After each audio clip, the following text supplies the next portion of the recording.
Hey everybody, my name is Mike and this is my son Aiden.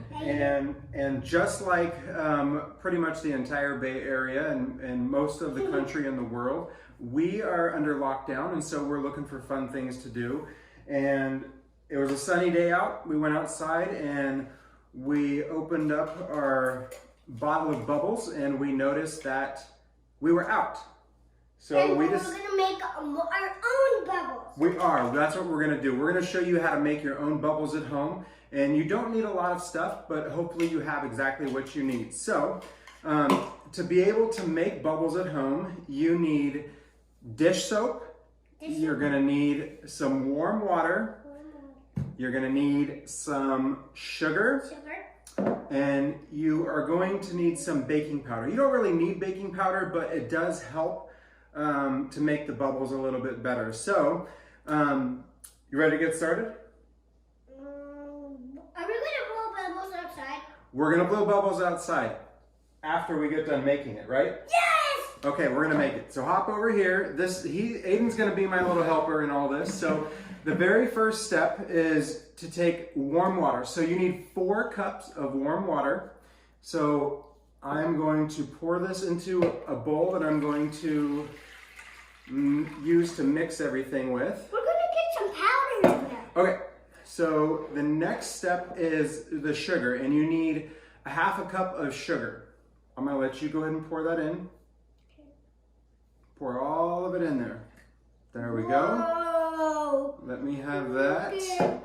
Very cool. So then you need a whisk or even just a fork or something to mix it around with. So my little helper here is going to go ahead and mix it up. So go ahead and mix it.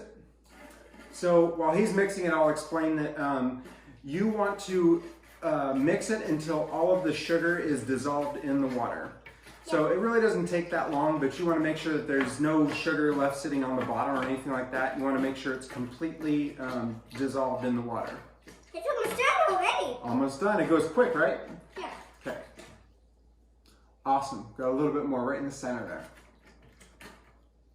Okay, so once that is completely mixed in, you are going to mix in a 1/2 cup of dish soap, and we use Palmolive.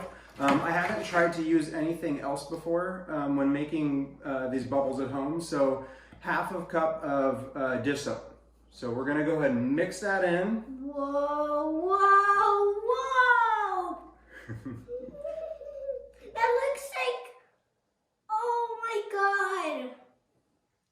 Okay, go for it. Mix that together. Oh, it's turning into dark water. Look at it. Oh, I see bubbles. So again, just like the sugar, you want to make sure that you mix it in completely with the water until it dissolves. And you'll start to notice some bubbles, obviously, whenever you mix it in, which is completely fine. And again, this part isn't needed, but it definitely helps. What I've noticed make the bubbles a little bit better is baking powder. So you add 1 tablespoon of baking powder to the mixture. Done. Done? Okay, well, I'm going to give you something else to mix in there. I'm going to make it up still. There, done. Now I'm done. Yes, so we're going to do it. Okay, mix that in. Mix it. Whoa. Whoa, it looks like all of the... Be careful so you don't spill it. The cleaning Mix it up. thing is turning into white. Yep. It's turning into white. Okay, so while he's mixing that together, I do want to say that you can use this bubble solution immediately, but if you give it a few hours, or even best if you'd wait until overnight, it'll work a little bit better. So it's turning into light we blue. made some bubbles yesterday. So this is our solution that we made yesterday. So these ones are going to work a little bit better. Look it. If you have a jar, like a large jar, because this ends up, Look it. this recipe. It's light blue. Yep. This recipe ends up making right around 2 of these jars right here. And many of you may already have like a container that you put bubbles in. So we're going to refill this one, and I think we have another one that's bigger that we'll refill too. And the last thing that I want to show you before we go outside and test out our bubble solution, is that if you don't have a bubble container and you don't have one of these special little wands that lets you blow the bubble. But do we need to pour this in? Nope, that one's already done. So we'll go outside and blow that in just a second. But I want to show everybody one thing. So if you want to make your own bubble wand, one way to do that is we have a chopstick here. I'm sure you can use any kind of twig or stick or anything like this.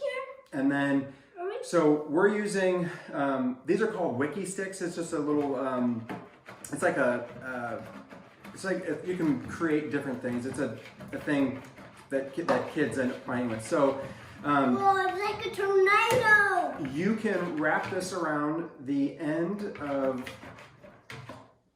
your stick or your chopstick or whatever you end up using, and if you make... Whoa, that's a lot of bubbles. If you make a little loop, similar to how you see in like a bubble wand like this, this will work just as well. You can use this just as well. So I'm doing a horrible job showing you how to attach this to the stick, but we're going to add to this video in just a minute. We're going to go outside and we're going to test out our bubbles that we made yesterday. And then we'll come back in the house and we'll bring the video outside. You got it. Okay, we are outside now and we are going to test out our new bubble solution. Give it a go.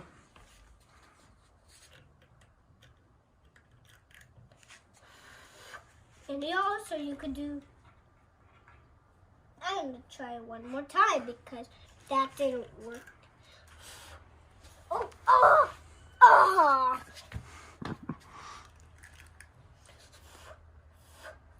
Oh, oh. Nope.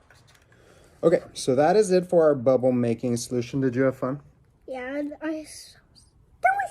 It was fun. It was fun. So we are obviously in a shelter in place, just like, you know, many of you, and if not all of you. So we're just trying to find some fun stuff to do and hope you do too.